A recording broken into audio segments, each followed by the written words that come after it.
Hola a todos, bienvenidos a UFO Internacional.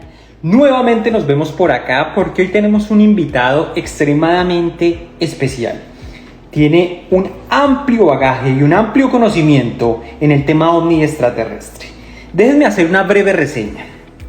Es investigador, contactado, conferencista internacional y escritor de más de 20 libros. Tiene más de 30 años de experiencia en investigación del tema ovni y extraterrestre. Ha sido invitado por prestigiosos canales como History Channel y actualmente posee una serie en Gaia TV llamada La Nave del Tiempo. Este es el experto, este es el perfil, brevemente el resumen del experto que nos va a acompañar hoy. Y sin más preámbulos, quiero darle la bienvenida acá a unir.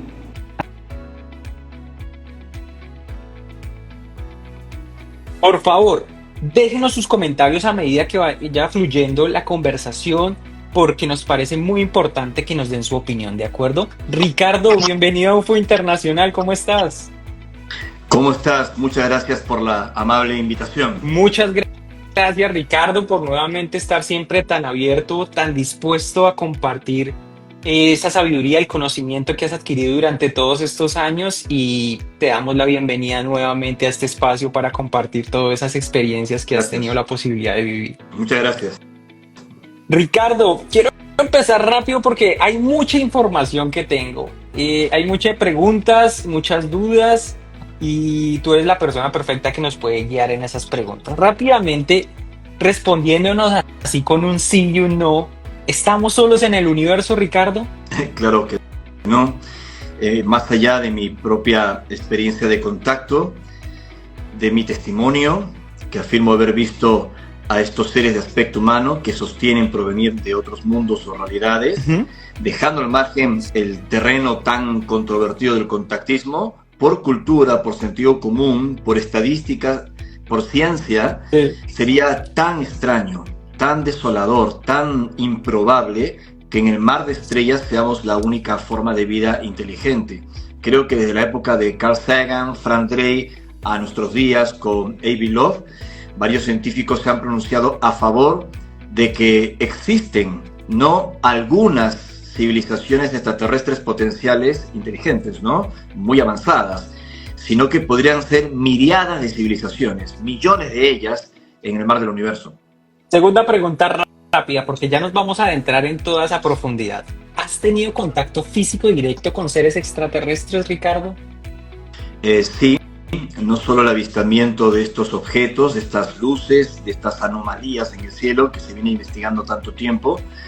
Afirmo haber visto a los ocupantes o a los tripulantes, como les queramos denominar. Ya mencioné que esgrimen aspecto humano, al menos los que nosotros hemos visto, los que nosotros hemos presenciado, y han sido experiencias directas, cara a cara, que las puedo catalogar de físicas, porque así lo recuerdo y así lo vivimos, con ellos presentes. Total.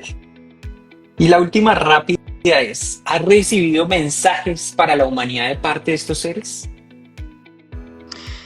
Sí, soy uno de tantos testigos que ha recibido información, mensajes de estas entidades que abarcan un sinfín de temas muy amplios, y he dado a conocer esas informaciones, esos mensajes, sin que esto signifique, permíteme aclararlo, que yo sea un nuncio mimado de los extraterrestres, un embajador de los extraterrestres o un gurú cósmico, porque como podrás imaginar, en estos temas hay una línea muy delgada entre ser testigo de un fenómeno extraordinario y otra cosa, confundirte y confundir a otros. Yo soy un testigo de tantos y he tratado solo de compartir mi testimonio, mis investigaciones, lo que me sucedió, para invitar a que la gente piense y no a que crea en lo que me sucedió a mí y a tantas personas en el mundo.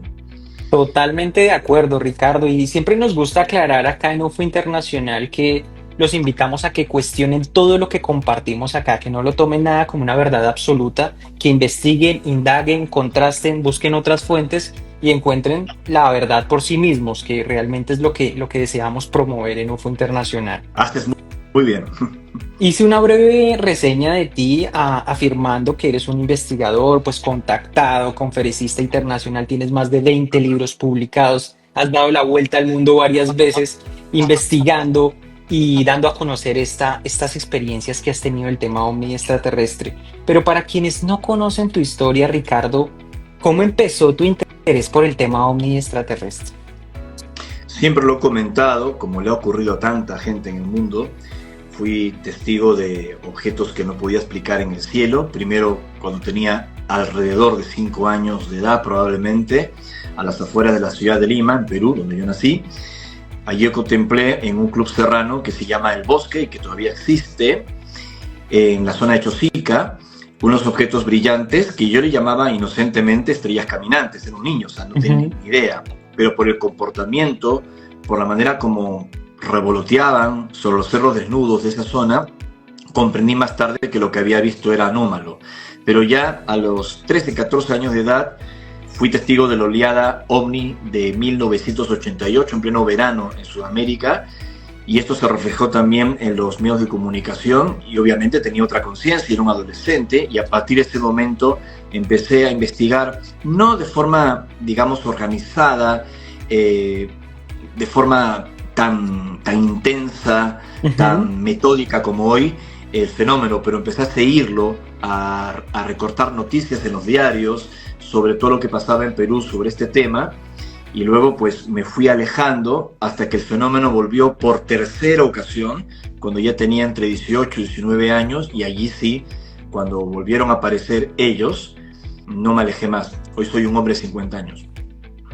Es curioso porque en el transcurso de tu vida hubo un momento decisivo en el cual tuviste dos caminos, como una bifurcación en tu vida en la cual tenías que elegir un camino. Se presentó una crisis económica en tu vida complicada, un aspecto que no solamente involucró lo económico, sino también lo familiar. Correcto. Y en ese momento de tu vida, aunque tuviste otras oportunidades, incluso de estar aquí en los Estados Unidos, de iniciar otra vida, quizás Correcto. diferente, decidiste escoger este camino.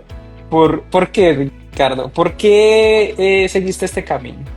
Es que sí, tuve muchas experiencias en mi vida, como le ha pasado a tantos seres humanos, pero en el medio de mi búsqueda de los contactos, luego los mensajes, en donde estos seres se identificaban, pasaron muchas cosas. Hubo una crisis económica muy importante en el Perú, similar al corralito que vivió la Argentina, para que tengas una idea, y mi familia lo perdió todo. Mi madre enfermó, le diagnosticaron cáncer. En medio de todo eso tuve una propuesta muy importante en los Estados Unidos para vivir y trabajar con un sueldo bastante importante. Pero toda esta exigencia o esta oportunidad que se me presentó se colocaba en contrapunto con una invitación a un contacto, a unas experiencias en el Perú. O sea, como que coincidían los tiempos y yo tenía que elegir. Y tal vez alguien diría, caramba, has perdido la oportunidad de tu vida, de una, no sé, vida próspera en los Estados Unidos, ¿no? El sueño americano de muchos, viniendo de un país en vías de desarrollo como el Perú. Pero yo lo tenía muy claro, luego de haber visto estos objetos, de haber visto ya estos seres, porque ya los había visto, el primer contacto con uno de estos seres extraterrestre de aspecto nórdico, que dice llamarse Antarel, o se presenta al menos con ese nombre, me había sucedido en el año 1997. Entonces, después de vivir eso, o sea, no es tan difícil la decisión, porque te das cuenta que un mundo que para muchos podría ser irreal, fantasioso, febril, delirante, es auténtico. Entonces, tomé esa decisión y no me arrepiento porque fue una decisión honesta, Nunca me imaginé que iba a terminar dedicado tiempo completo pues, a investigar, a escribir, a divulgar esta otra realidad. Así fue. Es curioso porque tu carrera profesional no tiene absolutamente nada que ver con lo que estás haciendo ahorita. Por lo que tengo conocido, hacías como marketing o algo similar. Sí, absolutamente. Y no tenía nada que ver. Entonces es muy curioso cómo la vida lo va enrutando. Y trabajé en Perú varios años como divulgador científico, como visitador médico de un laboratorio internacional. O sea, la vida te puede dar un cambio de 180 grados. Total, simplemente lo que hiciste fue seguir el camino del corazón, ¿no? Esa intuición, esa voz interior que es la que te habló. Sí, y esto va más allá, me atrevo a entrar a esa parte espiritual que tiene también el fenómeno. va más allá de la ufología, de lo extraterrestre, Total. porque mi historia puede también leerse, y hay que tomarlo con pinzas, como que yo tenía una visión y que no tenía que radicarme o en Estados Unidos o en otro país y hacerme un empresario o trabajar en una compañía determinada, sino que tenía que transformarme en un escritor, en un divulgador del fenómeno del contactismo, de los ovnis, y que esa era mi misión. Por un lado, sí, claro que sí, pero ese aspecto mesiánico yo lo quitaría. Yo creo que todos en la vida tenemos opciones, tenemos diferentes líneas de tiempo. Algunas cosas, aunque esto suene muy místico, pero lo creo sí, parece que han sido escritas desde antes de nacer. Y hay otras, lo que yo llamo la letra pequeña del contrato de vida, que se activan cuando tienes más conciencia. Entonces, yo activé tal vez la letra pequeña del contrato, o tal vez era el gran contrato, que uno no recuerda hasta que lo ejecuta, porque consideraba que esto era profundo, que era importante, y decidí escuchar al corazón, decidí escuchar la intuición, y a todas las señales que se iban concatenando de una forma impresionante, lejos de cualquier pensamiento mágico o cualquier sugestión de... Creo que me he explicado bien. Entonces, total, he seguido esa brújula espiritual y creo que, como te decía minutos atrás, más allá del contactismo o la relación con seres de otras realidades, esto le pasa a cada ser humano en diferentes instancias de su vida. Cuando toma decisiones desde como ser padre, o si se va a casar, si va a mudarse a otro país, ¿se entiende? O sea, cada decisión activa muchas cosas en la vida de un ser humano y también puede traer consecuencias en una suerte de efecto dominó en muchas personas. Y esto me quedó claro en mi propia experiencia personal a raíz del contacto con estos seres. Totalmente de acuerdo.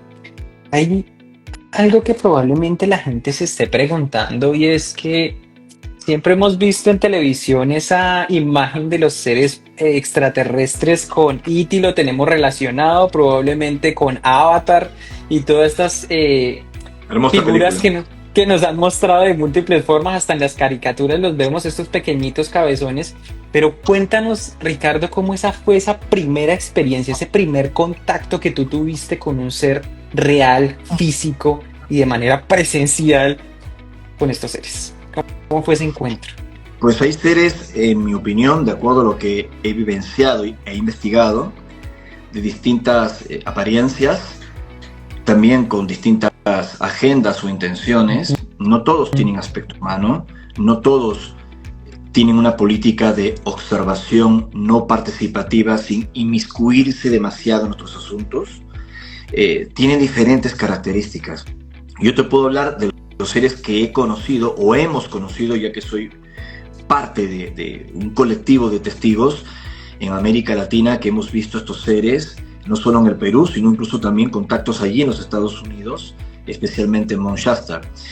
Y estos seres tienen aspecto humano. El primero de los contactos, como te dije, lo viví en el año 97, con un hombre de casi 2,70 metros de estatura, es decir, un auténtico gigante, que estaba vestido con un enterizo metálico pegado a un cuerpo que era atlético, una silueta de característica atlética, un cuerpo ectomorfo, ¿no? Como delgado, pero con los hombros un poco más anchos y solo la mano y el rostro descubiertos. En ese contacto no pude observar el cabello largo que tiene y esgrime. Eso lo vimos en sucesivas experiencias. Pero en ese primer contacto, el traje, voy a llamarle traje, llegaba a cubrirle toda la parte de atrás de la cabeza, casi hasta aquí, y solo se veía la cara. Un hombre joven de unos 35, 38 años de apariencia, y esto es bastante anecdótico porque ese contacto con el mencionado Antarel, que sucedió en el desierto de Chilca, 60 kilómetros al sur de la ciudad de Lima, yo tenía 23 años de edad. 23 años de edad. Bueno, ha transcurrido el tiempo y en los últimos contactos, cuando se han repetido estos, por ejemplo, la última vez que yo lo vi físicamente, una experiencia, fue en el año 2016, en el desierto de Atacama. Y yo ya era un cuarentón y él seguía luciendo como el mismo hombre de 35, 36 años. Entonces, esto también te lleva a la pregunta de, ¿son así o se presentan así? Y si son así, Y si son así como ellos alegan, que son seres de carne y hueso, que con otra conciencia, con una capacidad de moverse en otras realidades, ¿cuál es su longevidad? O si su longevidad, su nivel o extensión de vida, no hay que medirlo en línea recta como pasa con un ser humano, ¿no? En América Latina la esperanza de vida oscila entre los 74 y 78 años, depende del país, y en otros países de Europa de pronto son 85 años. Si alguien vive más allá de los 100 años en la humanidad es como wow, es una persona muy longeva, pero estos seres viven cientos de años. O sea, hay que medir la vida de ellos en esa línea recta, o es que también son viajeros en el tiempo, y esto marca una explicación de por qué lucen tan similares a pesar de los saltos de los contactos que hemos protagonizado. ¿Me explico? Sí. Esa experiencia, la primera fue en el año 97 y fue el inicio de todo para mí. Me refiero a una experiencia de contacto extraterrestre con ellos, ¿no? Uh-huh.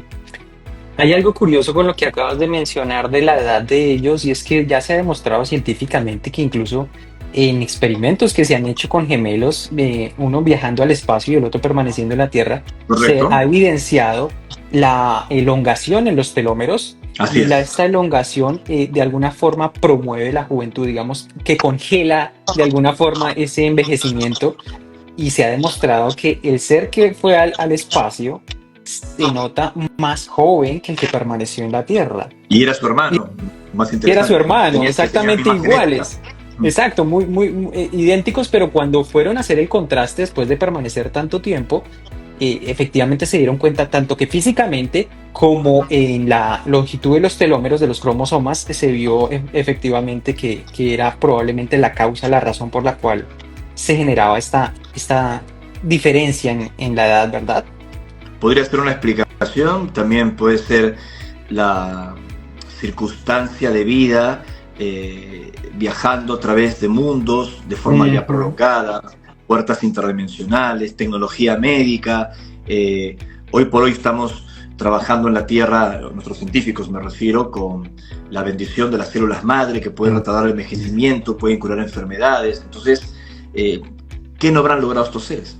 Por supuesto, y ahora teniendo en cuenta todo el tema que tú nombras de la regeneración celular, porque finalmente, pues nosotros de alguna forma, si logramos controlar ese envejecimiento prematuro, que en muchos casos obviamente tiene mucho que ver con la alimentación que estamos consumiendo y que básicamente no está aportando lo que debería aportar, nutrientes, vitaminas, minerales, oligoelementos, que ellos ya deben tener la tecnología lo suficientemente avanzada como para consumirlos incluso de manera directa. Bueno, incluso algunos de estos seres, según sus mensajes, por ejemplo, personas que en la Tierra practican meditación y una disciplina natural, les repugna comer animales, ¿no? Y de pronto se alimentan solo de vegetales. Algunos de estos seres les repugna que nosotros comamos vegetales, ¿no? O sea, se alimentan solo de extractos de minerales, y otros ni siquiera alimentos físicos, sino que tienen otros procesos de absorber, según indican en sus mensajes, energía, fuente de vida, pero dicen de que no se deben quemar etapas ni quemar procesos de acuerdo a nuestro sistema de evolución, nuestro cuerpo biológico, porque obviamente tenemos todavía muchas cosas que nuestro cuerpo se tiene que adaptar. Ellos hablan que lo más importante, además de la alimentación, como tú bien dices, es la mente, la conciencia, ¿no? Todo ayuda, las prácticas, los ejercicios, las técnicas de concentración de energía, una dieta sana, todo eso por supuesto que ayuda, pero tiene que haber conciencia. O sea, la conciencia de la esencia, porque eso es lo que te permite acercarte, según ellos, reitero, a los confines y orígenes del universo que habita en ti. Y eso es lo más importante. Y eso es independiente de cómo te vistas, cómo comas o qué no comas.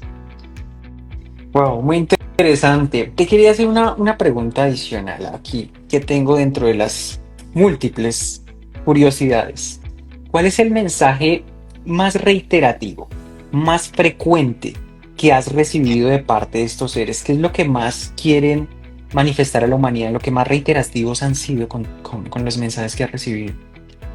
Creo que hay un consenso entre los testigos de contacto sobre los mensajes que más se han repetido. Entre ellos es la postura que tienen diferentes grupos que actúan en nuestra realidad de no inmiscuirse directamente en nuestros asuntos, porque están aguardando que algo ocurra en nuestro mundo, en nuestra especie, porque vivimos una especie de experimento como si fuésemos parte de un planeta escuela, y todo lo que ocurre en mundos semejantes a la Tierra, incluyendo el nuestro desde luego, puede afectar la experiencia global, por describirlo así.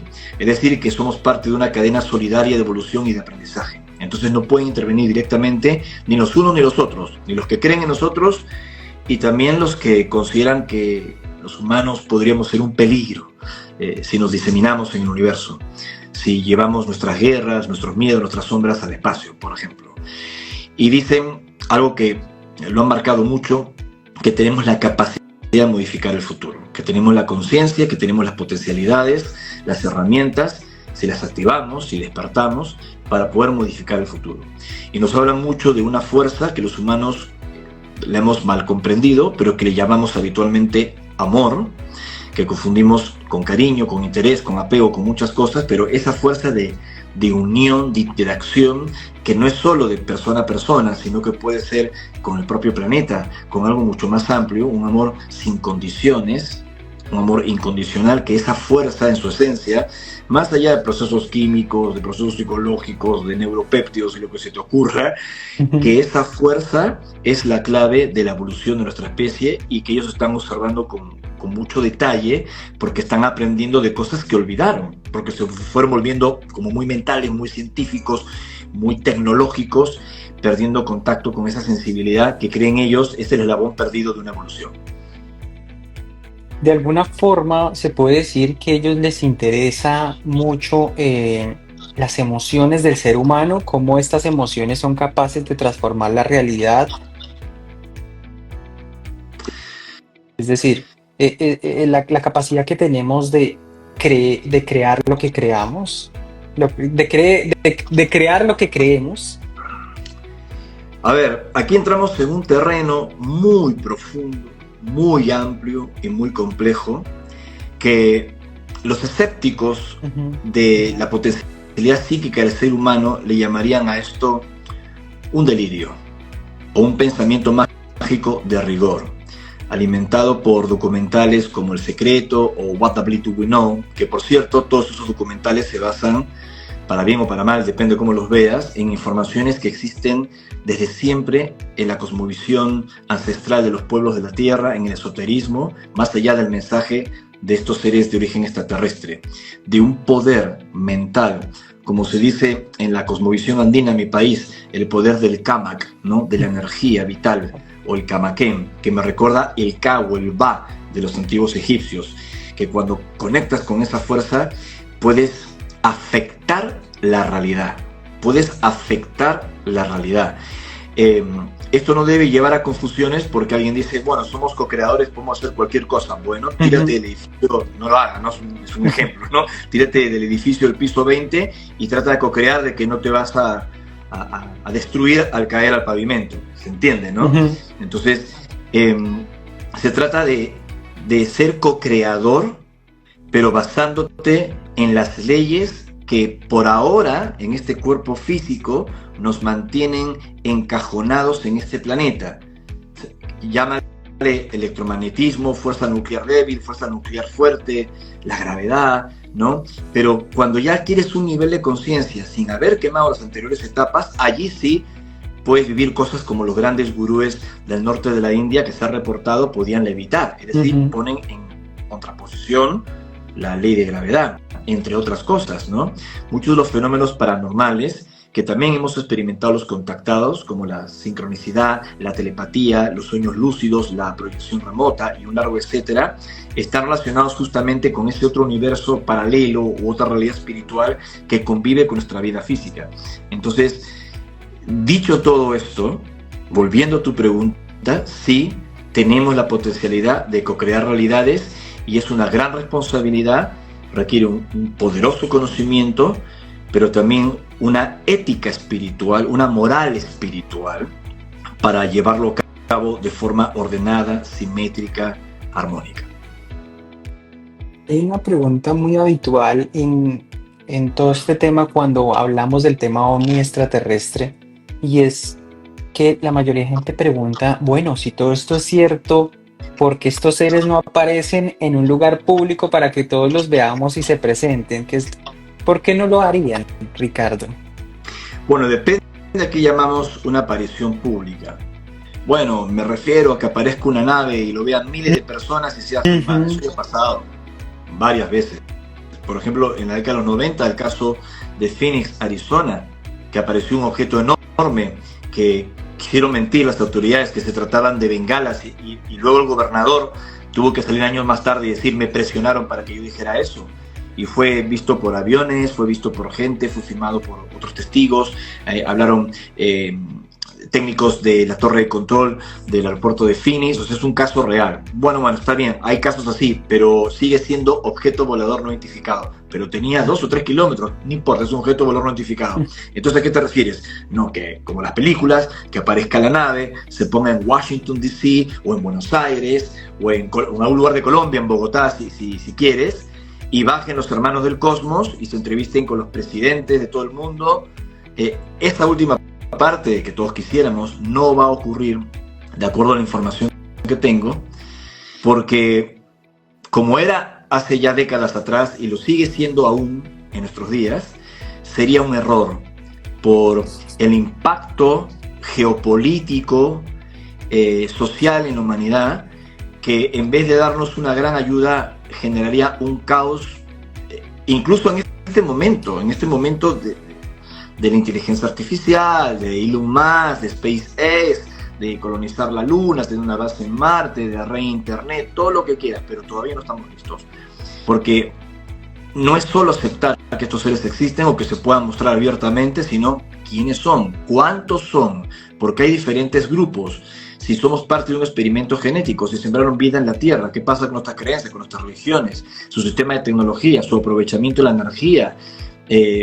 Son muchas variables que si las presentasen ahora mismo, que no estamos listos, que todavía estamos lidiando con una serie de problemas de convivencia, ahora mismo presentarse abiertamente sería un error estratégico tremendo. Una vez escuché o leí en un libro que decía que la forma de medir el grado evolutivo de una especie era por determinando el uso que le daban a los tipos de energía, cómo utilizaban los diferentes tipos de energía y cómo la aprovechaban. Pero Correcto. Me parece inconcebible que no tengamos en cuenta la conciencia y, digamos, el evolucionar en coherencia con esas tecnologías. Más correcto aún, porque habitualmente cuando se habla del tipo de civilizaciones, recuerdo ahora, lo comento en alguno de mis libros, el protocolo de Kardashev, astrofísico de la entonces Unión Soviética, que hablaba de la civilización tipo 1, se había aprovechado la energía de su planeta, de tipo 2 se había logrado aprovechar la energía de su estrella, en nuestro caso sería nuestra enana amarilla, que llamamos el Sol, y una civilización ya más adelante, tipo 3, que sería una civilización que vaya más allá del sistema solar y bueno, estaríamos navegando en supuestos imperios galácticos como Star Trek o Star Wars. Pero nosotros ahora mismo como civilización no sé si calificamos a uno, porque todavía no hemos aprovechado correctamente y armónicamente los recursos que nos da la Tierra. Pero al margen de esa escala de Kardashev o Kardashev sobre la tipología de las civilizaciones de acuerdo al empleo, a la utilización responsable de la energía, sea planetaria, a nivel de una estrella o del sistema solar o más allá, ¿dónde queda la conciencia? Entonces, es allí cuando estos seres nos dicen que ese aprovechamiento energético en las diferentes escalas que nuestros científicos tratan de comprender debe ir de la mano con la conciencia del ser, la conciencia con su planeta, la conciencia con su estrella, pero ya a un nivel espiritual, como lo cultivaban, los vuelvo a citar, nuestros ancestros, ¿no? Los mal llamados primitivos. Y en esa cohesión, en esta simbiosis de ciencia, espiritualidad, de tecnología y conciencia, estaría la clave que todavía no estaríamos encontrando, pero que podemos encontrar. Creo que ya hemos empezado a dar saltos en las ciencias espirituales, tratando de encajar todo este tema de alguna forma que antes era conocido como pseudociencia, de poder de alguna forma empezar a darnos cuenta, incluso ahorita más adelante vamos a adentrarnos un poco en ese tema, pero de la física cuántica, de cómo es la manifestación de la realidad, de que de alguna forma la psique humana es quien crea la realidad, y eso lo decía Jacobo Grinberg en su teoría sintérgica. Él especificaba básicamente que la psique humana tiene la capacidad de modificar La latiz. la latiz, correcto, ese era el nombre que le daba. Entonces, de alguna forma, sí estamos adentrándonos, dando pasos probablemente de tortuga, pero sí nos estamos adentrando un poco en las ciencias espirituales. ¿Qué más necesitamos para avanzar en ese terreno, Ricardo? Bueno, has puesto un ejemplo brillante. Creo que el caso de Jacobo Grinberg es increíble, porque era un científico muy importante, con experimentos en su laboratorio, con el auspicio entonces de la UNAM, aquí en México, pero pocos saben que también era un contactado. Aquí entraremos en una discusión muy importante sobre quién era Cuauhtémoc, ¿no? La entidad que contactaba con Pachita y las curaciones extraordinarias que Grinberg presenció, sino que el propio Grinberg, según mis noticias, también mantenía contacto con una entidad supuestamente de origen extraterrestre, recibía psicografías de esta entidad en Tepoztlán, en Morelos. Entonces, ¿qué fue lo que hizo Grinberg? Yo creo que él encontró, no tuve el honor, la oportunidad de conocerle, pero gente muy querida de mi grupo de investigación trabajaron con él, y él trató de unir la conciencia, explorar lo espiritual sin relegar de la ciencia. O sea, trató de entender neurofisiológicamente algunos aspectos del cerebro, llegando a conclusiones que hoy por hoy varios científicos están empezando a considerar, como aquello de que la conciencia es no local. Entonces, creo que la clave es unir, como decía momentos atrás, nuestros conocimientos científicos, pero ir más allá de la carne, del hueso, de pensar de que la mente está confinada en el cráneo, y comprender de que son algo mucho más poderoso, como aparentemente lo podría estar demostrando los experimentos actuales en la mecánica cuántica, ¿no? Creo que es un tema fascinante, increíble, en donde los propios divulgadores de la mecánica cuántica, hasta los más escépticos, que muchas veces en sus canales de YouTube, yo sigo muchos de ellos porque es un tema que me apasiona, hacen como aclaraciones, no quisimos decir esto, no, este experimento está mal explicado, lo están sacando de contexto, pero haciendo las sumas y las restas coinciden que es un universo impresionante de posibilidades que podría abrir otras vertientes de comprensión de quiénes realmente somos más allá de la materia convencional, y coincide con muchos de los mensajes que se han recibido en el contactismo. Para mí, esa unión de ciencia, espiritualidad, conciencia y tecnología, creo que va a ser muy importante, a tal punto, y espero no sonar un poco blasfemo con lo que voy a decir, que el avance tecnológico en conciencia va a ser como la nueva religión del futuro. Porque antes, no sé si para bien o para mal, pero en este camino vamos, ojalá que lo encontremos en buen balance, en un equilibrio. Antes, al menos las religiones más instituidas se han basado en la fe, o sea, que es la convicción de lo que no puedes ver, como dice Corintios en la Biblia. Pero, ¿qué pasa con la fe basada en el conocimiento o la conexión espiritual basada en información verificable? Bueno, estamos yendo a ese lugar. Si lo hacemos, insisto, desde mi humilde entendimiento, con un balance, un equilibrio armónico y respetándonos como especie y a otras especies, fantástico. Pero si nos vamos a volver demasiado materialistas, con aquello de que lo que no esté comprobado no existe, que yo entiendo que son reglas de la ciencia, pero podemos caer en una etapa muy oscura de la humanidad. Sabes que me parece muy curioso porque dentro del marco teórico de la ciencia, la base es la observación. Y lo curioso es que gran parte de los fenómenos que ocurren no los podemos observar. Y sin embargo, son reales. Entonces, creo que tenemos que empezar a romper ese marco teórico en el que está secuestrada la ciencia de alguna forma, porque cuando está encasillada en esa jaula de la que no ha querido salir, de que todo lo tenemos que observar, medir, y que hay cosas que suceden en la realidad, pero que no han podido ser observadas, por lo menos con nuestros sentidos físicos. Basta determinar que nuestros sentidos físicos son lo suficientemente limitados Sí. como para poder ver otras realidades. Y hay algunas, querido amigo, que se observan y que no se publican. En nuestro equipo de trabajo, de investigación, siempre digo que no somos una panda de analfabetos que creen marcianitos verdes. En nuestro equipo hay psicólogos, psiquiatras, biólogos, hay un doctor en física de partículas que trabajó en el CERN por las dudas, ¿no? Y entre nosotros, han tenido también sus experiencias de contacto, ¿vale? Y muchos de ellos se cuidan en no hablar en sus laboratorios o sus entornos de las cosas que han experimentado y que han vivido. Y son personas muy coherentes y muy sensatas. Y tienen presiones para no publicar algunos hallazgos, cosas que han visto que rompen el molde de lo que está instituido. Y lo conozco desde dentro, no es ninguna teoría delirante de conspiración, eso sucede, y si alguien levanta el dedo y dice quiero hablar, te quita la subvención y te quedas literalmente en la calle, ¿no? Esas cosas suceden, pasan. Es más, yo tuve la oportunidad, como lo sabrás, de haber compartido en su casa con el capitán del Apolo 14, el doctor Edgar Mitchell, allí en Estados Unidos, en Florida. Y él me contaba detalles personales, por qué le dio el portazo a la NASA y terminó fundando el Instituto de Ciencias No Éticas, allí en California, con varios académicos. Tuve el honor de ser el primer testigo de contacto de América Latina en ser invitado a dar una conferencia allí.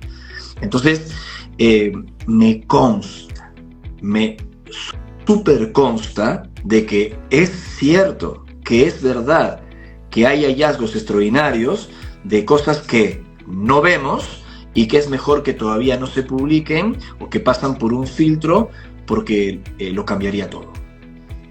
¿Sabes qué es curioso? Para no ir muy lejos, sencillamente, nada más miremoslo de forma sencilla, miremos nada más el espectro visible que tiene el ojo humano. Es tan espectro solo una electromagnético.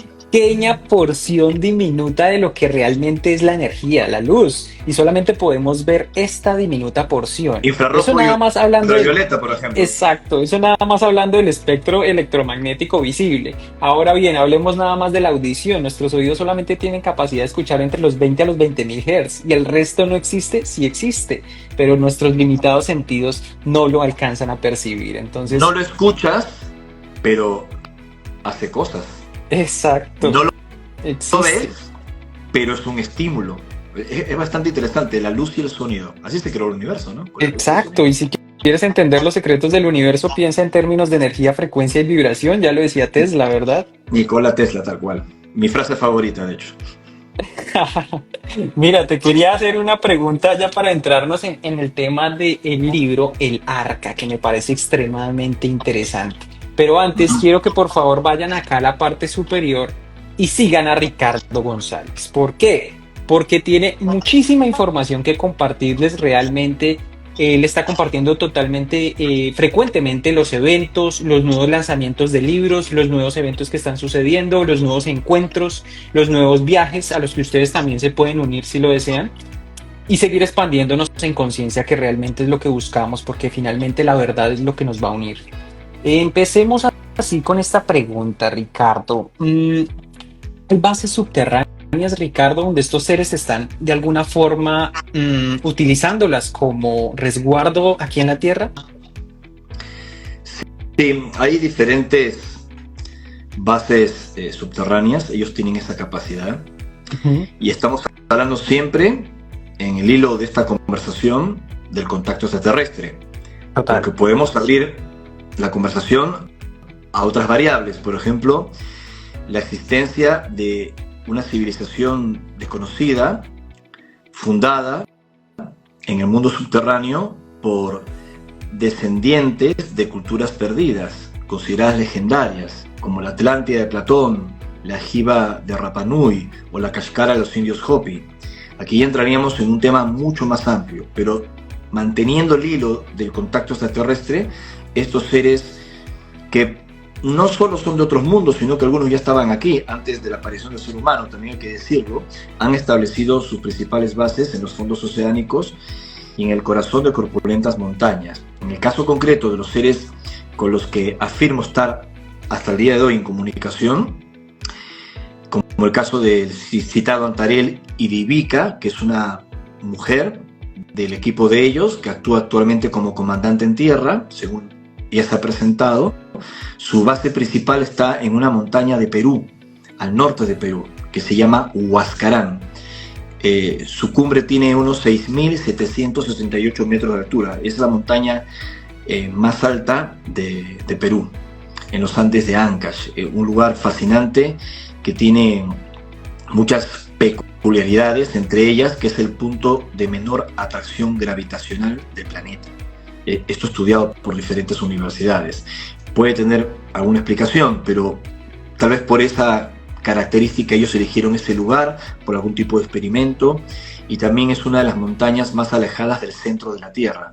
El Huascarán y el Chimborazo en el Ecuador, por hallarse en la parte más abultada, valga la redundancia, del ecuador planetario, son los puntos más alejados del centro de la Tierra.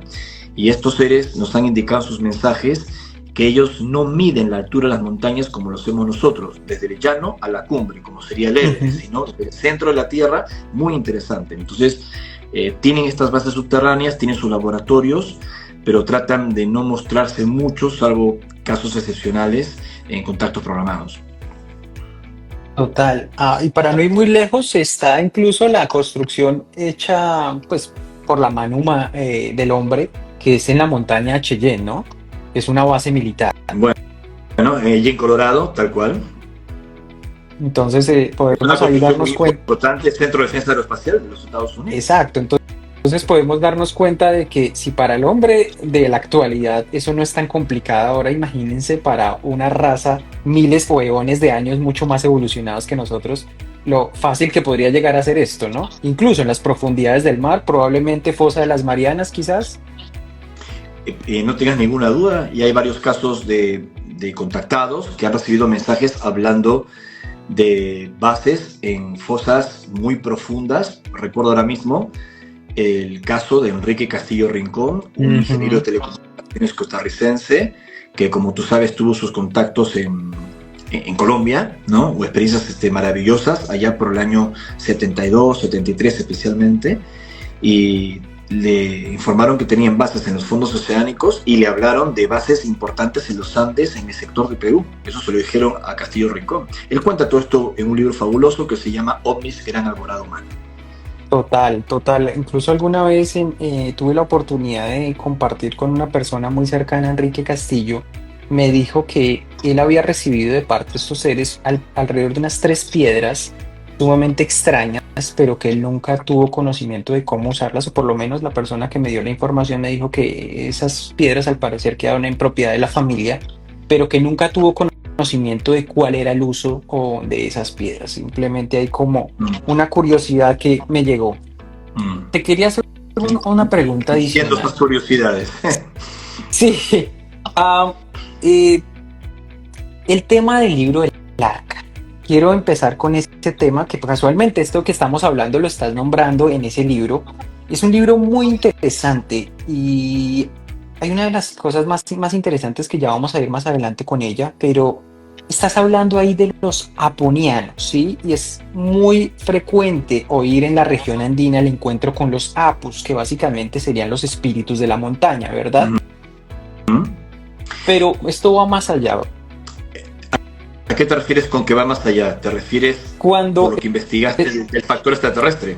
Exacto, entonces estamos hablando de que sí hay un espíritu de la montaña, pero hay algo más profundo que nos relatas, y es que probablemente estos seres a los que se les llamaba apunianos son estos seres que vendrían de Alfa Centauro, ¿es así?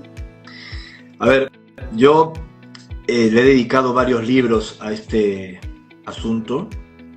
Particularmente te puedo mencionar 4 libros: Los extraterrestres del planeta Apu, El Arca, luego la versión que reúne la información de los 2 primeros libros y la amplía, que se llama Tierra 2, que tal vez sea el libro más completo sobre ese asunto, y recientemente El mensaje de Cisne Negro, que, si bien es cierto, repasa mi experiencia de contacto, relata las últimas experiencias con ese grupo de Alfa Centauri, los llamados apunianos.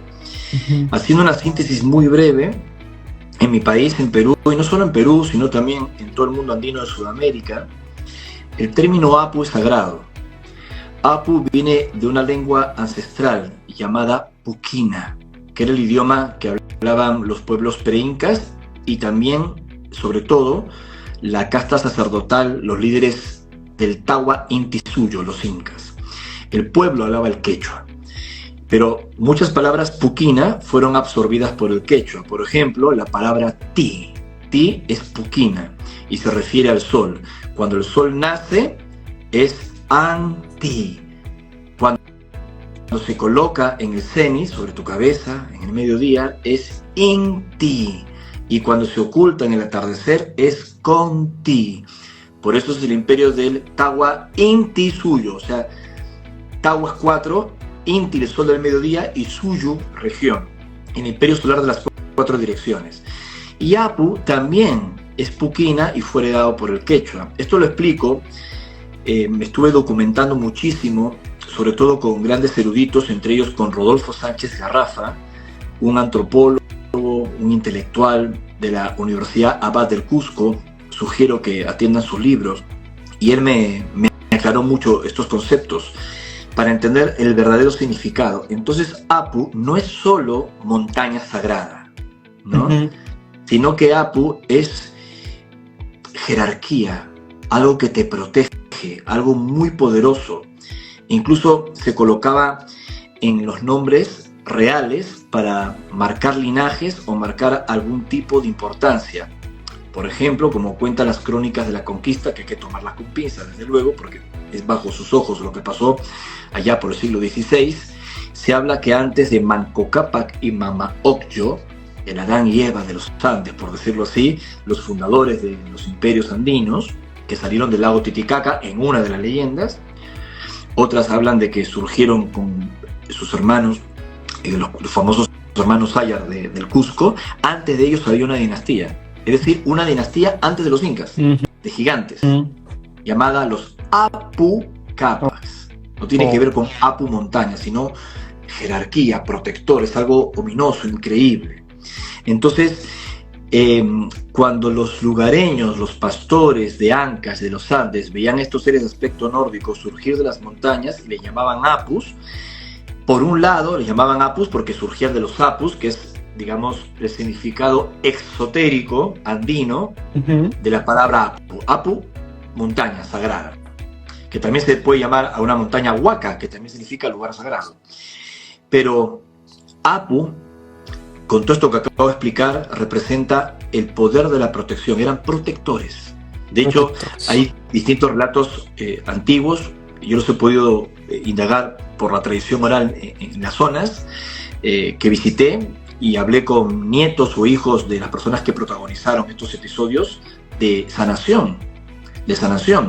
Y hay muchos casos controvertidos, pero los hay, en esa zona andina del Perú, en Ancash, que han sido relatados ya por otros contactados. Por ejemplo, en los años 80, el controvertido caso de Donato Cervantes, que tuvo varios episodios de sanación, algunos de ellos documentados por parte de estos seres. Y antes de Donato Cervantes, tienes el caso de Vlado Kapetanovic, que fue el primero, públicamente, o sea, porque muchos dicen, no, el tema de los apunianos lo ha dado a conocer Ricardo González, ¿no? Bueno, lo dio a conocer el Grupo Rama en los años 70, tampoco. O sea, le hemos dado difusión a estos contactos, pero el primer contactado público en hablar de esto en los años 60 fue Vlado Kapetanovic, porque tuvo un contacto el 10 de marzo de 1960 en la central hidroeléctrica de Huallanga con estos seres. Fue más a fines de los 60, para ser exacto en 1969, luego de la experiencia del alunizaje, que también tiene muchas teorías si fuimos o no a la luna, si las fotografías que se mostraron son auténticas o no. Esto lo digo al pasar, que es otro tema de discusión, pero a raíz de ese evento que supuestamente estos seres le indicaron, él habló públicamente con autoridades de Yungay, en la zona andina de Perú, que estos apunianos existían, con ese término, apunianos. Él utilizó ese término que tomó de los pastores que estaban en contacto con estos seres, según mis noticias, desde el 22 de agosto de 1955. Es decir, sumas, restas de toda esta historia increíble, que en agosto de este año se están cumpliendo 70 años, la friolera de 70 años de un programa de contacto por estos seres que todavía continúa. Y termino con la historia de Vlado Capetanovic porque él le contó a un juez de paz, a un alcalde, un intendente, un mayor, como dicen en Estados Unidos, de que iba a ocurrir una tragedia, que le habían advertido a estos seres, no le escucharon, se burlaron del yugoslavo que vivía en Perú y trabajaba como técnico de planta en esa central hidroeléctrica, y ocurrió un terremoto que generó un desprendimiento de hielo y roca de la cumbre del Huascarán, generando un aluvión que sepultó el pueblo de Yungay y murieron decenas de miles de personas en Yungay y en otras zonas cercanas. Es la tragedia natural más importante de la historia de mi país.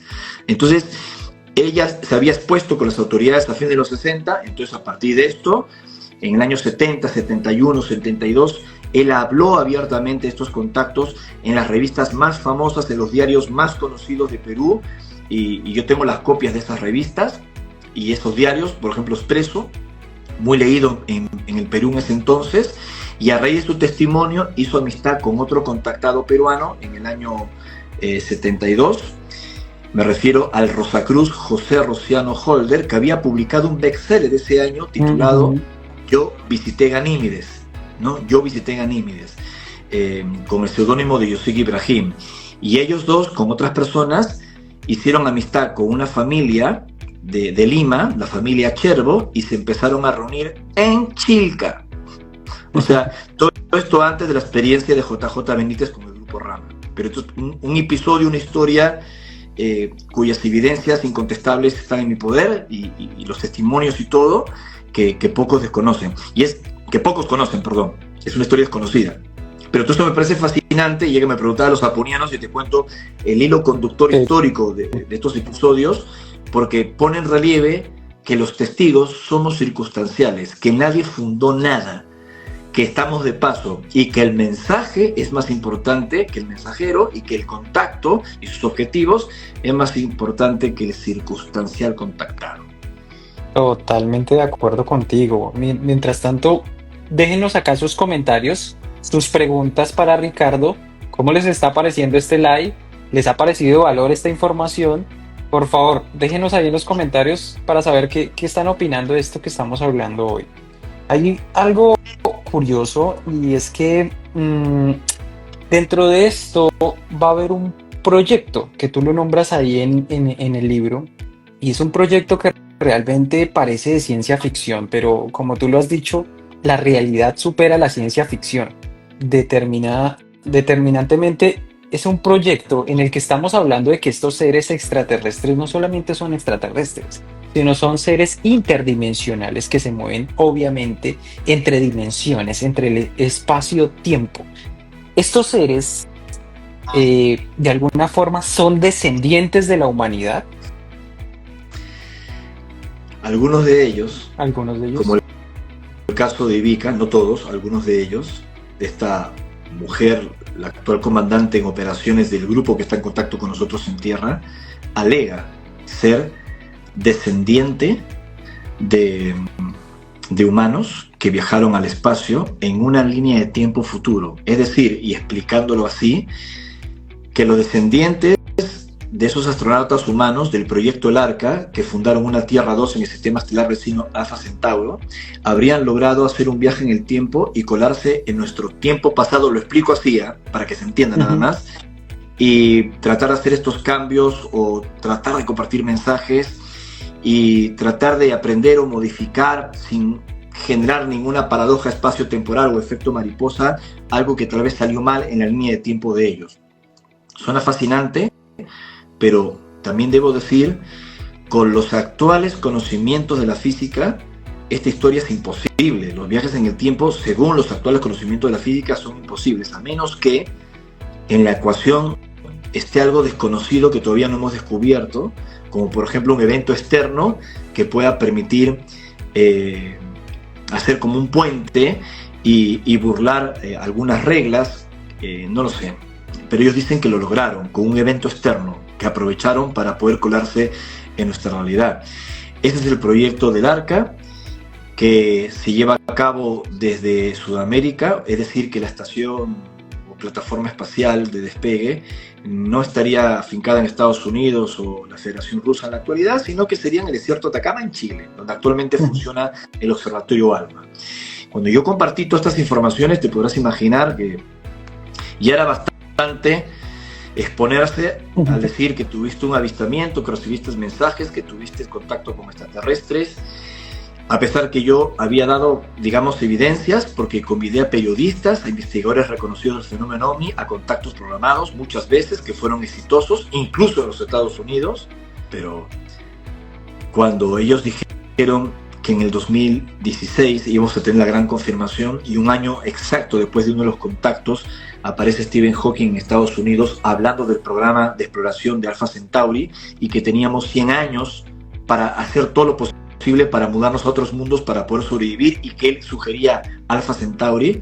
Entonces no puede ser una endiablada casualidad, porque estos seres lo habían advertido. Mis libros ya estaban publicados, ya había participado de congresos de ufología, ya había comparecido en medios de comunicación hablando de esto. La conferencia del mismísimo Stephen Hawking en Nueva York fue un año después. Entonces, esto ha sido extraordinario, y creo que estamos viviendo tiempos históricos de la especie humana. Y aclaro algo, no es que yo recibí toda la información y soy un elegido, para nada. Soy uno de tantos testigos, tal vez el primero que lo dio a conocer públicamente, pero sé que ellos han contactado no solo a personas comunes y corrientes como mi humilde caso, sé que han contactado a científicos, a personas muy importantes en el mundo de la ciencia. Con algunas me he entrevistado en privado, pero no van a salir a la luz pública porque su rol es otro, es silencioso. No, Sergio nos hacía un comentario diciéndonos que qué seres conocemos de Andrómeda, y casualmente, no sé si de pronto estás en ese contexto de que hay un libro incluso publicado de Jacobo Grinberg, en el que él relata como 7 vidas pasadas, incluso relatando que su origen es andromedal. No sé si estás relacionado con ese tema.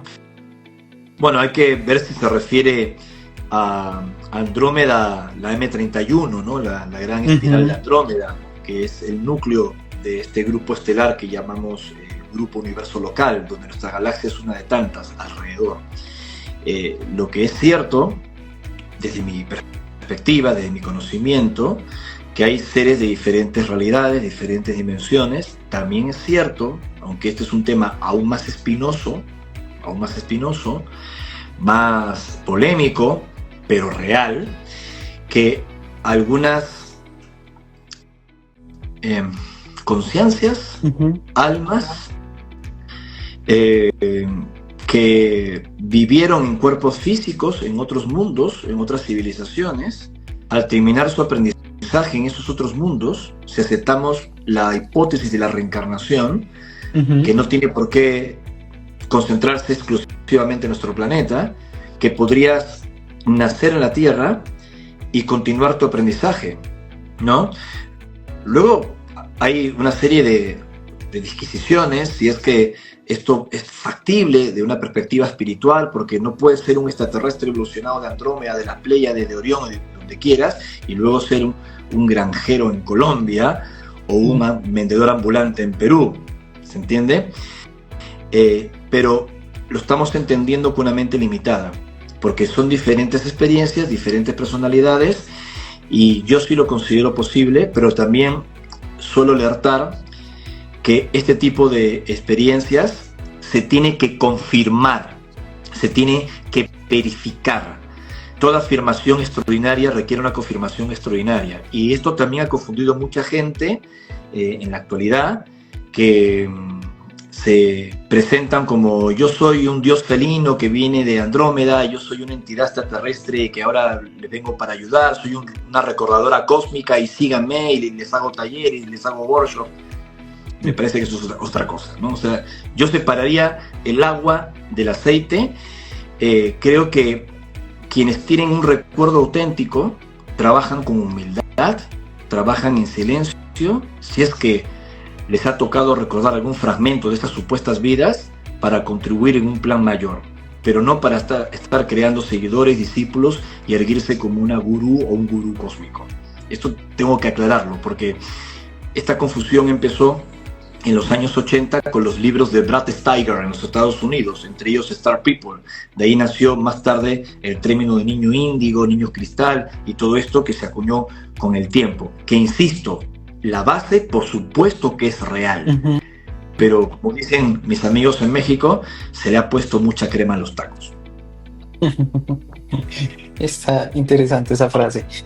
Hay un tema que se habla en ese libro y realmente me parece fascinante. Bueno, en realidad son muchos los temas que me parecen fascinantes de ese libro, pero hay uno en particular y es el descubrimiento del Minius. ¿Estoy correcto en el término? ¿La descripción es así? Minius. Sí, Minius. Minius, ok. Y este tema me parece extremadamente interesante porque ahí es donde volvemos al tema de lo importante que es que el avance tecnológico vaya alineado con el avance de la conciencia del ser. ¿Por qué? Hace unas cuantas décadas, una gran alma que estuvo aquí en la Tierra llamado Albert Einstein, nacido en Ulm, Alemania, 1879, muerto en 1955, descubrió, por otras investigaciones adicionales, logró descomponer el átomo de uranio y de plutonio. ¿Con qué fin? Con el fin de ayudar al avance de la humanidad a generar fuentes de energía alternativas, ¿verdad? Pero ¿qué pasó? Lastimosamente, la mano del hombre utilizó este descubrimiento y este avance en la ciencia para crear una trampa para ratones, sabiendo que nosotros mismos somos los ratones. Entonces, ¿qué se generó? La bomba atómica. ¿Y qué pasó? A pesar de las múltiples cartas que envió Albert Einstein al entonces presidente Roosevelt, solicitando que por favor no se utilizara eso en ese descubrimiento de la ciencia para destruir de alguna forma, para generar maldad o para utilizarse en la guerra. Exacto, entonces utilizaron esto para crear las bombas atómicas que fueron lanzadas posteriormente sobre Hiroshima y Nagasaki, matando a miles de personas, niños, mujeres, ancianos. Esto es precisamente el problema que nosotros tenemos como humanidad, ¿verdad? Porque llegamos a un avance tecnológico y descubrimos grandes avances en la ciencia, pero lastimosamente cuando la ciencia supera nuestro entendimiento y nuestra conciencia, nos devolvemos, empezamos a devolvernos y empieza ese proceso de involución, ¿verdad, Ricardo? Entonces me cuestiono mucho qué pasará si llegamos primero a descubrir el Minius antes de que nuestro nivel de conciencia sea el suficiente. Mira, lo has comprendido muy bien y lo has explicado de forma brillante. No tengo mucho que añadir, pero te lo voy a poner en estos términos con un ejemplo. El proyecto Manhattan,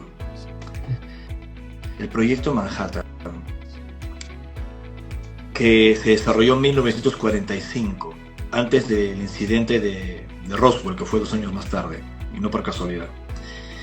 Es una carreta tirada por caballos en comparación con lo que sería el Minius. El Minius sería una tecnología de viaje a las estrellas, de drive warp, ¿se entiende?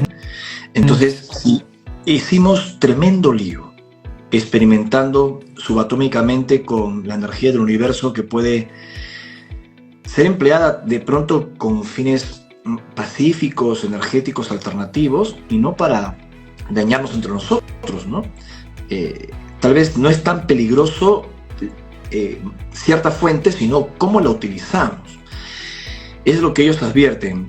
Este tipo de experimentos con una conciencia equivocada es una importante amenaza para nuestra propia subsistencia y porque rompe protocolos en el universo. Por eso estos seres están monitoreando nuestros experimentos en el CERN, en el Gran Acelerador de Partículas, que ya han encontrado partículas exóticas, han encontrado, a mi entender y por la información que tengo, precursores de lo que sería el Minius, que no es otra cosa que la partícula antes de la nada, el santo grial de la física de lo microscópico, por decirlo así, de lo subatómico, es el término correcto, lo subatómico. Entonces, ciencia sin conciencia es autodestrucción. Totalmente de acuerdo, es curioso porque de alguna forma, y lo que tengo información de que allá en el colisionador de hadrones, pues básicamente, pues desde antes ya tenemos conocimientos de la física cuántica y de sus misterios, pero empezamos a descomponer el átomo, encontramos el núcleo, luego empezamos a encontrar quarks, luego fermiones, hadrones, bosones, leptones, gravitones, empezamos a encontrar un poco de partículas subatómicas, incluso llegamos a plantear por el profesor Higgs el descubrimiento de lo que tú estás diciendo, la partícula de Dios, que era la que dio origen a la materia. Bosón de Higgs. El bosón de Higgs, el famoso bosón de Higgs, que es el que da el origen a la materia como tal, porque sabemos que todo lo que existe como materia es 99% espacio vacío. Pero es curioso saber que podamos llegar a encontrar eso antes de que nuestra conciencia como humanidad avance lo suficiente y evolucione lo suficiente, porque como tú lo estás planteando, sí sería un riesgo para la humanidad. ¿Qué podemos hacer como humanidad para empezar a avanzar en nuestro nivel de conciencia lo más acelerado posible para evitar que nos encontremos con un último nivel de tecnología como está sucediendo hoy en día con la inteligencia artificial? Que estamos llegando a un punto en que la inteligencia artificial la podemos utilizar o para bien o para mal. Pero ¿cómo logramos llegar a superar ese nivel tecnológico con un nivel de conciencia igual de elevado? Inteligencia artificial. A ver, considero humildemente que todo progreso tecnológico, incluso la inteligencia artificial, es parte inherente de nuestro crecimiento. O sea, no podemos vivir siempre, aunque yo soy un melómano y me encanta el sonido del vinilo, y muchos nos resistimos al CD, muchos luego se resistieron a la música por streaming, no solo los artistas, sino los que consumimos música. A mí me encanta la música, aparte soy músico, y hoy por hoy tenemos todo en un teléfono, en plataformas de streaming de audio. Creo que una cosa es el desarrollo tecnológico y otra muy distinta lo que estamos charlando sobre la conciencia y cómo se lleva a cabo todo. Si no tenemos conciencia, si no tenemos la conciencia suficiente, el desarrollo tecnológico va a generar un cisma, una distorsión, y no vamos a caminar de forma correcta. Entonces, ¿qué podemos hacer? Es tu pregunta. Hablando aquí, que no tengo la respuesta naturalmente, pero voy a hacer una reflexión a corazón abierto como siempre, una reflexión personal. Por resumirlo y no irme por la tangente, solo veo dos caminos. Que pase algo muy fuerte a nuestra especie, fuerte, que nos dé un cachetazo y nos haga reaccionar. ¿Se entiende? O sea, algo grave. De pronto el mal uso de la energía atómica, nuclear, algún experimento militar, nuestras guerras o el impacto de un asteroide, lo que quieras. Porque la Tierra se vuelva en nuestra contra, cambios climáticos extremos que al parecer, creo yo, están incrementándose. Y aquí entraríamos también en otra discusión sobre lo que está sucediendo en el núcleo del planeta, su relación con las llamaradas solares. Esto está pasando. Hay información, hay evidencia, no es tampoco una teoría de conspiración alocada. Es decir, una opción es el cachetazo para que todos, no, hay que ponernos las pilas, ¿no? Y la otra es la conciencia, que sin necesidad de que pase algo grave, que nos alerte, que nos diga, bueno, chiquitos, nos ordenamos todos, nos ponemos en fila, porque si no, no. Que por mérito propio, por conciencia, la especie humana, de pronto no toda la especie humana, pero un porcentaje importante que genere una masa crítica, un efecto dominó, empieza a trabajar por conciencia, insisto, y empieza a sembrar un cambio en los acontecimientos. Y creo en ello. Creo que es posible. Esperemos que sea el segundo, ¿verdad? Tiene que ser el segundo, porque si es el primero, es como que no aprendimos la lección. Es como que no aprendimos la lección. Lo pongo en estos términos humanos, ¿no? Que tú debes un dinero a una persona que te ha prestado. Y le prometiste que se lo ibas a devolver en 2 meses. Y ha pasado 1 año y no se lo devuelves. Y de pronto tomas conciencia y dices, mira, te pido 1000 disculpas, no tuve el dinero a tiempo, te lo voy a entregar, lo pude ahorrar, pasaron cosas, lamento mucho la dilación, el retraso, muchas gracias por ayudarme, que estaba en una deuda, lo pude reunir, te devuelvo el dinero. Y la otra situación es que la persona que te prestó el dinero empieza a tener esa persona problemas económicos y tú te desapareciste 2 años y te hace un juicio, porque lo hicieron con papel, con firma, con contrato, y por el juicio no te queda más remedio de inventarte algo, pero pagarle, porque estás obligado. En las 2 situaciones, devuelves el dinero, pero en una lo hiciste porque tomaste conciencia y agradecimiento de la ayuda que recibiste, y en el otro, que te estabas haciendo el desentendido, porque fuiste obligado por una situación externa, es decir, una demanda judicial.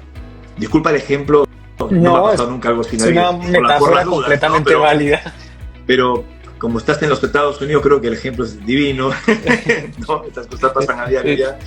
Entonces, en todo el mundo, en realidad, para comprender desde una perspectiva ya más profunda lo que significa hacer cosas por conciencia, por respeto, por equilibrio, por balance, y otras porque, bueno, me pasó esto, ahora me tengo que ordenar. Entonces yo apuesto siempre a la conciencia, que no ocurra algo terrible, un cachetazo a la humanidad para que recién tomemos cartas en el asunto.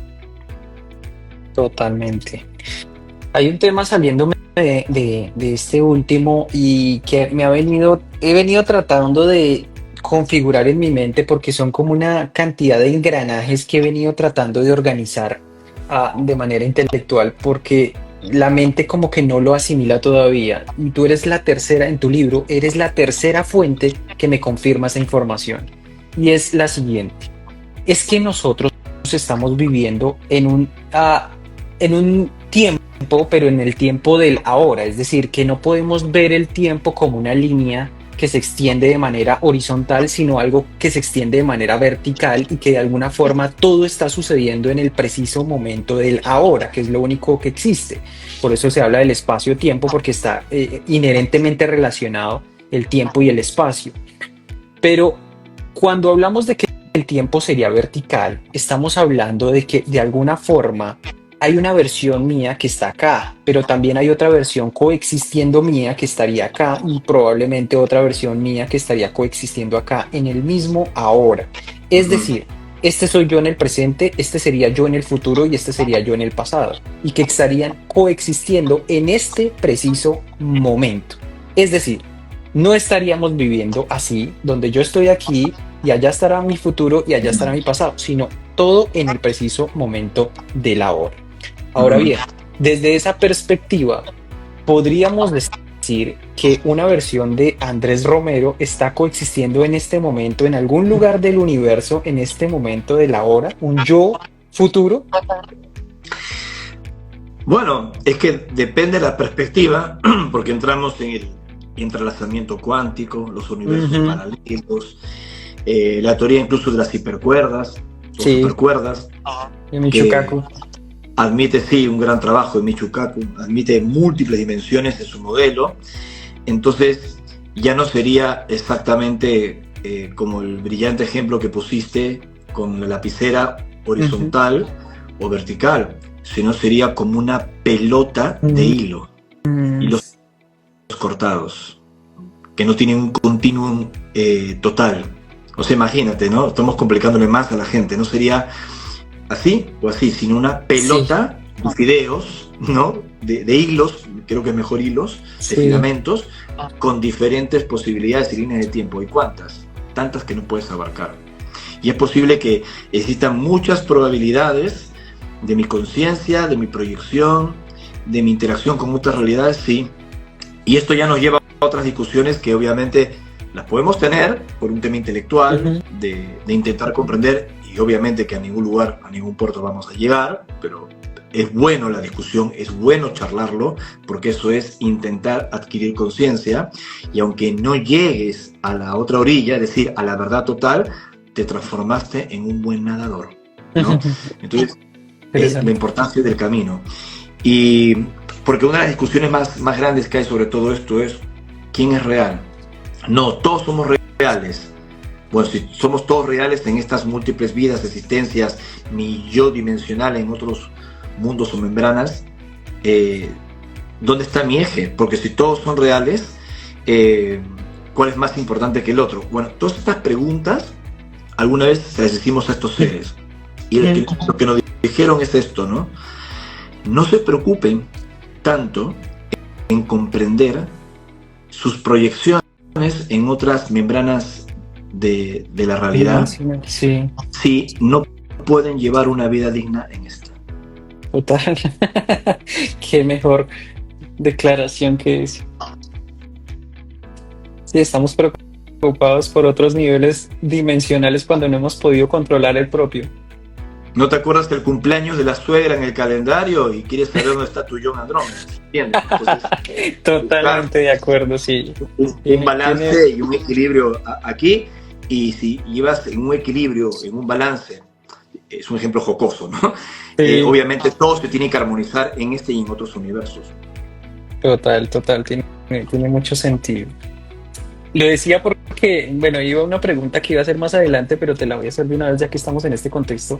Llegó a mi intuición la visión de que quizás Antarel, el ser que se está de alguna forma contactando contigo y con otras personas, sea quizás una proyección tuya en un futuro, podría ser una realidad. No tengo esa información, ni esa confirmación. Conozco la historia de Antarel, conozco la historia que Ivica ha transmitido de ella misma, pero he visto tantas cosas, he pasado por tantas cosas, he estado inmerso en una suerte de película de ciencia ficción que a estas alturas de mi vida no puedo decir no a nada. Lo que sí te puedo contestar es lo que sé hasta ahora y es lo que te acabo de decir. ¿Cómo logras, Ricardo, después de una experiencia como la que viviste en el desierto de Atacama, en Alma? Recuérdame el nombre de la llanura. Chaknantor. Chaknantor. Esa experiencia que viviste, de verdad que trasciende los entendimientos, las membranas de la mente humana. ¿Cómo contrastas eso y cómo aterrizas de una realidad tan enorme que lograste vivir con ese cubo y esa experiencia holográfica inmersiva con esto? No lo sé. Cuando aterrizas acá, ¿cómo logras? No lo sé. No sé. Realmente no lo sé. No lo sé. No lo sé. Llevo una vida normal. Sí. Siempre estoy viajando, escribiendo, difundiendo con mi esposa, mi compañera. Somos muy felices ambos y creo que ella en gran medida es la responsable de mi ancla, y mis amigos también, ¿no? Y mis amigos, las personas que he conocido en el mundo.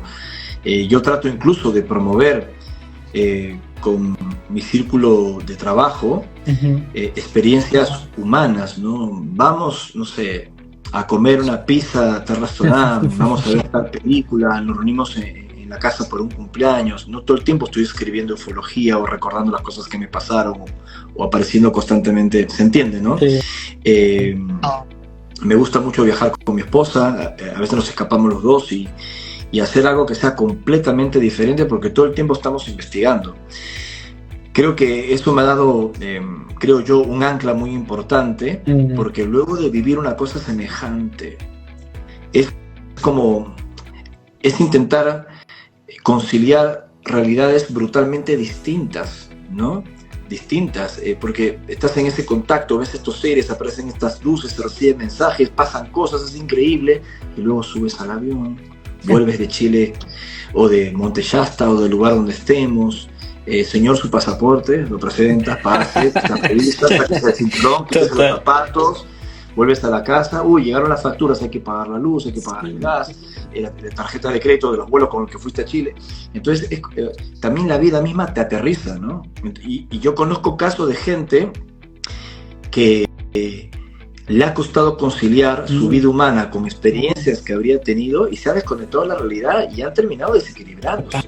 Entonces, para mí es muy importante, más allá de la experiencia de contacto con este fenómeno o la búsqueda o la investigación de estos temas, no perder el ancla, los pies en la tierra, porque te puedes desequilibrar.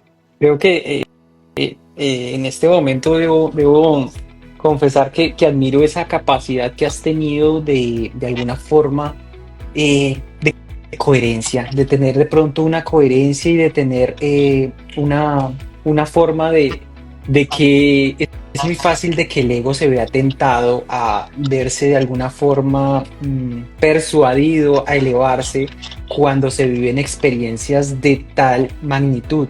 Pero debo reconocer que has sido una persona que ha compartido su experiencia desde la humildad, desde el respeto, desde la razón y siempre lo has tratado siendo autocrítico, dándose cuenta de que probablemente no debamos creernos todo lo que nos pasa, sino de empezar a investigar, a tratar de entender qué es lo que nos está pasando y no simplemente difundirlo, sino que de alguna forma tratar de entender esa profundidad, ese conocimiento que, como te digo, expande las membranas del entendimiento humano, pero creo que lo has sabido manejar muy bien.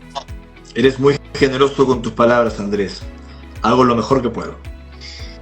Quiero adentrarme en el tema de esa conciencia infinita. ¿Cuál es la percepción que tienen estos seres de esa inteligencia infinita, del todo, de Dios o de esta energía que lo permea todo cuanto existe? ¿Cuál es la concepción que tienen ellos acerca de esta energía?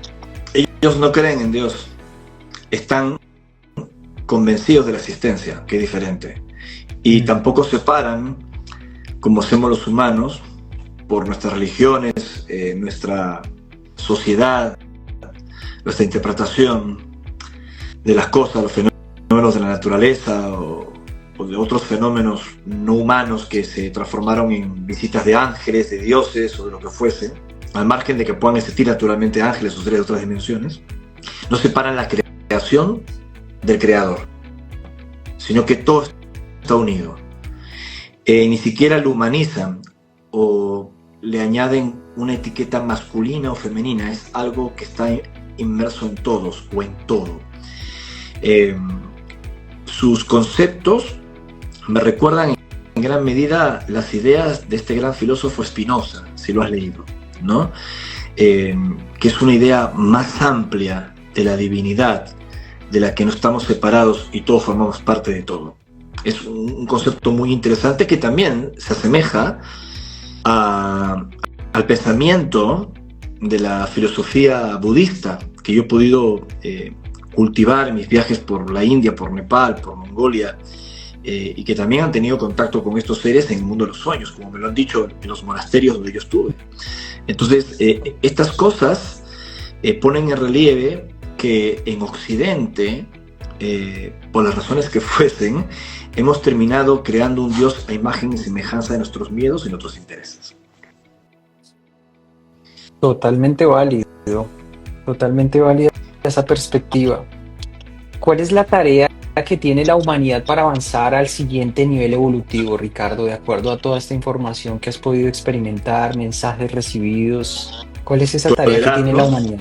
Tolerarnos, aprender y cultivar, como dije al inicio de esta conversación, cultivar el amor. Sé que suena, y no lo digo porque suena bonito, porque es así, es cultivar el amor, la conexión con los demás. Nadie puede ser perfecto, todos pasamos por momentos en que experimentamos un desengaño, una tristeza, un enfado ante una injusticia o lo que tú interpretas como algo que te lastimó. Todos experimentamos eso porque somos humanos y es normal. O sea, nadie es un maniquí que no siente nada. El tema es que luego debes reflexionar, encontrar tu equilibrio, encontrar tu balance y seguir caminando siendo lo más coherente, impecable, espiritual posible. Nadie dice que no te puedas enojar, que no puedas equivocarte, que no puedas sentir, que no puedas llorar, que no puedas deprimirte por un momento. El problema en la especie humana es cuando entras en un círculo vicioso en esos estados mentales o emocionales y no te permite ver lo bueno que todos los humanos tenemos dentro, esa bondad, ese amor del que hablo. Creo que esa es la clave para poder cambiar. Y uno dirá, ¿pero qué tiene que ver este concepto tan espiritual con la experiencia de contacto? Tiene que ver mucho. Muchísimo. Ellos nos dijeron muchas veces que al final comprenderíamos que el principal contacto que teníamos que alcanzar no era con las estrellas o con estos seres, sino con nosotros y entre nosotros mismos. Y yo me he convencido de ello. Ese sería mi principal mensaje. ¿Sabes qué es curioso? Que el mensaje de ellos es ir hacia el interior, que el cambio empieza por nosotros mismos, o como decía Michael Jackson, The Man in the Mirror, el hombre en el espejo. Ese cambio empieza por nosotros mismos, porque cuando nosotros mismos cambiamos, cambia nuestra familia. Si nuestra familia cambia, cambia el entorno. Si cambia el entorno, cambia nuestra ciudad. Si cambia nuestra ciudad, cambia nuestro país, y así nos vamos expandiendo de adentro hacia afuera. Y es curioso que en la ciencia estamos yendo hacia adentro, por lo menos a nivel científico, hasta encontrar esa partícula que estábamos hablando del Minius, para luego entender el macrocosmos, porque como funciona en el microcosmos es el macrocosmos, ¿verdad? Es que nosotros somos parte de, no estamos separados. Ese es el problema en la concepción de muchas cosas, que creemos que estamos separados del universo, y nosotros somos el universo, como tú bien deduces.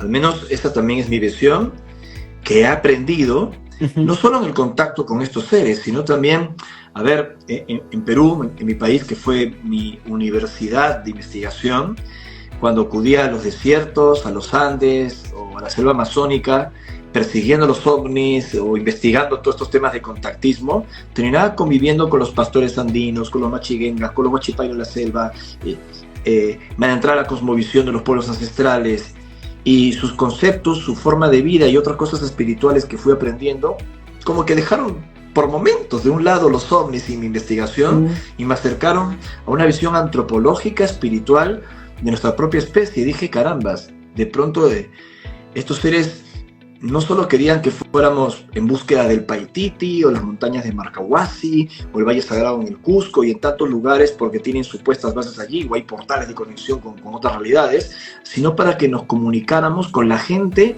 descendiente de generaciones ancestrales que siguen, algunos de ellos viviendo como antes y con unos conceptos espirituales extraordinarios que en algunos países, entre ellos Perú, aún están vivos.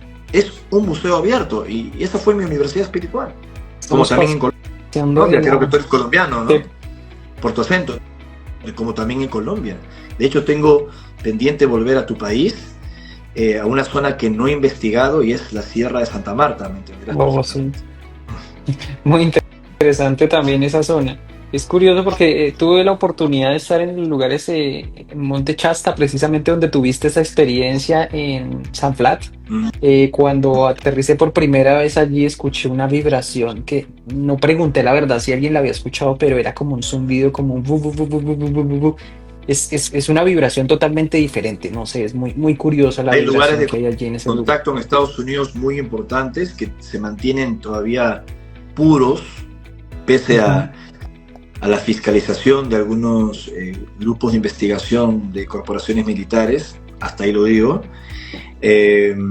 pero hay otro también muy importante en Estados Unidos, hay muchos en realidad, como es Sedona en Arizona. De hecho, el 22 de agosto vamos a estar allí, en un trabajo, una especie de campamento taller. Ahí estoy leyendo que Karen pregunta sobre lugares de contacto en Colombia. Bueno, hay muchos lugares sí. En Colombia. Boyacá, la laguna de Tota, la laguna de Guatavita. Guatavita es un lugar importante. De hecho, allí surge, y no en Perú, surge allí la leyenda del Dorado, ¿no? Del cacique Guatavita. Y el contacto de Enrique Castillo. Bueno, Enrique Castillo tuvo su contacto en Colombia, aunque no fue exactamente en Guatavita. Fue en otro lugar. Eso lo sabe muy bien su familia.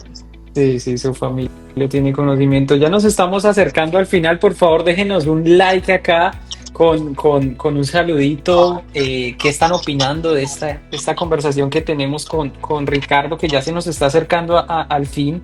Y esta la tengo súper resaltada porque creo que es donde contextualizamos algo muy, muy importante. Y si tuvieras un minuto para comunicar un mensaje a toda la humanidad y que te pudiera escuchar toda la humanidad, ¿cuál sería ese mensaje, Ricardo? En un solo minuto, que estamos de paso, que no tengan miedo a la muerte, que la muerte no existe, y que el momento en que sembramos un mensaje de alegría, de paz, de amor en otra persona, estamos conectando con el universo. De la separación a la unidad, ¿verdad? De la aparente separación a la conciencia de la unidad. A la Exacto. conciencia de unidad. Ricardo, ¿cuál es tu último libro, eventos, material? ¿Qué viene ahorita para Ricardo en estos momentos? ¿Qué está próximo? Como siempre, viajando, invitado pues, a conferencias, a presentaciones de mis libros. El último se publicó el año pasado, se titula El mensaje del cisne negro, editado por Planeta, con su sello Luciérnaga. Sugiero que lo lean porque es una síntesis de mi experiencia de contacto con una visión de todo lo que he vivido a lo largo de estos años y los recientes mensajes y experiencias. Estoy trabajando en la reedición de otro libro, El Portal Cósmico de Orión, que espero este año, probablemente a fines de este año en realidad, se pueda republicar, donde hablo de nuestras experiencias en Egipto, que de hecho ahora en mayo estaremos en Egipto. Bueno, en realidad tenemos un recorrido por varios países, estaremos en Europa, España, Italia, vamos a Estados Unidos también en agosto. Ahora estoy por viajar a Chile la semana que viene a un campamento en el desierto de Atacama, también estaremos en Paraguay, bueno, en fin, de aquí para allá, como siempre. En Estados Unidos estaremos, reitero, En agosto vas a estar en Shasta, ¿sí? en agosto voy a estar primero en Miami, en el Instituto Aranegui, y luego este año no voy a ir a Shasta porque recibimos el encargo, si lo puedo decir así, la tarea, durante 2 años, este año y el próximo, hacer una pausa en Shasta, que hace más de 20 años hago encuentros en Shasta, de los más concurridos, con mucho cariño de la gente y experiencias fascinantes, pero vamos a hacer una pausa este año y el próximo para concentrarnos en una tarea pendiente en Sedona, en Arizona. Eso va a ser el 22 de agosto. Próximamente lo vamos a publicar, pero aquí lo comento pues en exclusiva para tu canal. Hay una meditación de la que estabas hablando en el libro del Arca del Hipercubo. ¿Tienes alguna información? ¿La podemos encontrar en tu página web o hay alguna forma de...? Solo está publicado en mi libro El Arca, pero si mi memoria no me traiciona, en mi página web Ricardo González Oficial, que he publicado más de 150 reportes abiertos para divulgar toda esta información y estos contactos. Traten de leer los artículos que se titulan Crónicas de Apu, ¿no? Allí hay una información condensada de lo que publiqué en su día del Arca, del Minius y todo esto. Y allí hablo con detalle del Hipercubo. Se llama Crónicas de Apu en tu sitio web. En la sección artículos de mi sitio web, que es ricardogonzalezoficial.com. Artículos. Perfecto. Listo, Ricardo. Nada, queríamos compartir este espacio contigo. Te agradecemos realmente toda la información, tu disposición, tu humildad, tu respeto, tu coherencia y para transmitir toda esta información de la manera más sencilla posible para que todos la podamos digerir. Hay veces que cuando uno se adentra en estos temas surge de pronto esa indigestión informática porque nos llenamos de tanta información y nos sobresaturamos. Te agradezco mucho, Andrés, y para Melvines, si me permites, que está preguntando sobre qué editorial ha publicado mis libros en Colombia, también Planeta, pero en Colombia, si mal no recuerdo, a través del sello Acuari. El sello Acuari, que también es de Planeta, ha publicado mi libro Tierra 2, que sintetiza buena parte de lo que hemos hablado ahora sobre los apunianos. Ok, tus libros se pueden encontrar de manera física y digital. Por lo menos los últimos 10, sí. Los primeros es un poco más difícil porque están descontinuados. Los pueden encontrar en la página de la editorial Planeta, también de Tercer Acto Editorial, con quien también he escrito, es una editorial importante de Brasil que publica en español y portugués, y a través de Amazon. Perfecto. Perfecto, Ricardo. Muchísimas gracias por tu tiempo, por tu disposición. Espero que todos le hayan sacado el máximo provecho a este live, que nos extendimos un poco más de lo esperado, pero realmente creo que es un live de mucho valor. Muchísimas gracias, muchas gracias, Ricardo. Un abrazo de Argentina, de Capilla del Monte. Nos vemos próximamente en algún encuentro. Hasta pronto. Adiós.